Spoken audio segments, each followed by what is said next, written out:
Top 10 things experienced cruisers don't do. Cruise mistakes to avoid.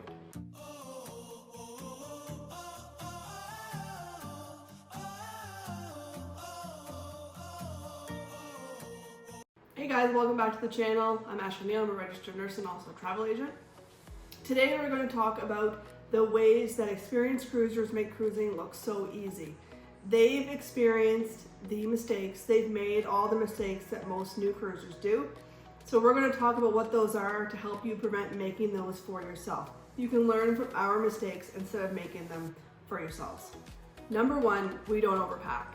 Cruise cabins are small, there's a lot of storage, so there is some places to put your clothing, but you're only going to wear so many clothes. So packing for a 7-night cruise, maybe pack 7 or 8 outfits. There's laundry on board, so if something happens to one of the outfits that you actually brought with you, you can have it laundered and it's usually back within the next day. Packing too much just prevents you from bringing things home if you want to buy souvenirs, and it also just causes extra clutter in your room. And most times if you overpack, you end up not wearing half of the things that you bring. Number two, we use our Shipboard app. On the ship, this is going to be your go-to app for dining reservations, for shows, for daily itineraries, and to find out what's going on the ship. So this is going to be something that you're going to use every day. A lot of the cruise ships now are going paperless, so all of their daily planners are going to be on the app. So make sure you use this and pay attention to it. Number three, we don't book excursions without doing our own research. Just because there is an excursion that you can buy through the cruise ship does not mean A, it's the best price or it is the best excursion.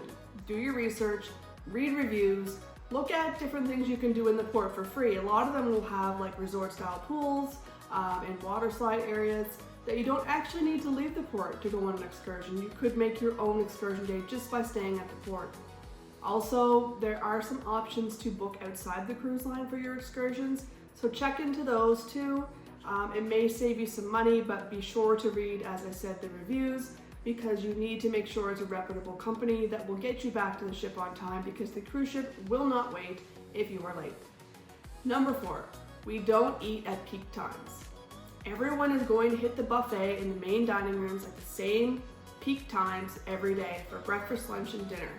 Try to figure out what those times are and either go earlier or later, and that way you're going to beat the crowds, you're going to have a better experience, and you're probably going to get better service because there won't be as many people in the dining room all at once or at the buffet all at once. Number five, you always do your muster as soon as you get on the ship. This is something that is a safety protocol on every ship. Every person on board has to do this.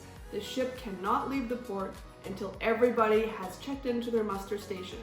You don't want to be that person that they're calling overhead when you're supposed to have sailed away 15 minutes ago and you're the person they're calling overhead to go and do your muster station because you haven't done it yet.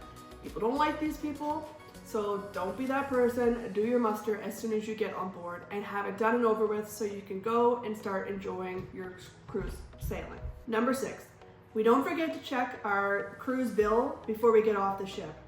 Check your cruise bill to make sure there are no charges on there that you didn't in fact do. If there is anything that is on your cruise bill that you don't feel that are warranted, you can go to guest services and they can correct this for you. If you wait until you get off the ship at the end of your cruise, there rarely is anything that can be done for this. So check your bill that they give you on the app before you leave the ship and disembark. Number eight, don't arrive late for popular shows in the theaters. A lot of the most popular shows, you're going to want to get there probably 20 to 30 minutes before the show if you want to get good seats. Especially on Royal Caribbean, for instance, your aqua show and your ice skating, those are going to fill up very quickly. And also some main Broadway type shows on different ships that are kind of like a highlight of the sailing. Those are also going to fill up very quickly, the seating. So you want to make sure you get there early. Even if you have a reservation, it actually just gets you into the show. It's not going to give you an allotted seat. So if you're someone that wants to sit closer or to a certain side of the theater, make sure you get there early. Number 9, don't let the small stuff ruin your vacation. If something small happens that changes your routine or your schedule for the day, say a show gets canceled or your main dining room meal wasn't the best, it wasn't as good as you thought it was going to be, don't let that ruin your day or your sailing. Move on, put it behind you, go on to the next activity or the next meal, and just have a positive attitude. Don't let something small ruin your cruise vacation, because not everything's going to be perfect. So just roll with the punches and have a great time. Number 10 is we don't travel without travel insurance. This is a huge thing. It happened to me one time. I had cruise insurance, but I didn't have my card. It ended up being a mess. So please make sure you have travel insurance. If anything, have travel medical insurance, because on a cruise ship, it gets very expensive, especially if something happens that you need to actually get medevac off the ship. It's not cheap. So for a small amount of money for a week's vacation, it's really worth it. You can also get trip cancellation. So if something happens before you're sailing, you need to cancel, you can get reimbursed. It's very important to have travel insurance.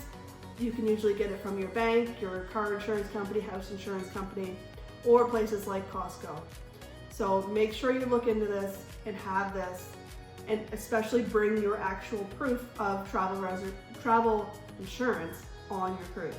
One last bonus tip is we don't try to do everything all on one cruise. There's so much on these big ships now to do. You're never going to do everything within a week.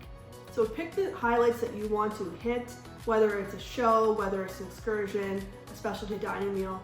Pick what you really want to do and you don't want to miss this sailing.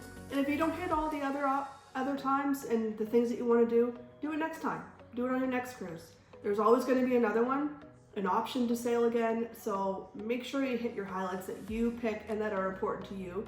Otherwise, don't stress about it. Thanks for watching, guys. If you are an experienced cruiser, what is something that you don't do anymore that you've made a mistake and learned from? Leave it in the comments.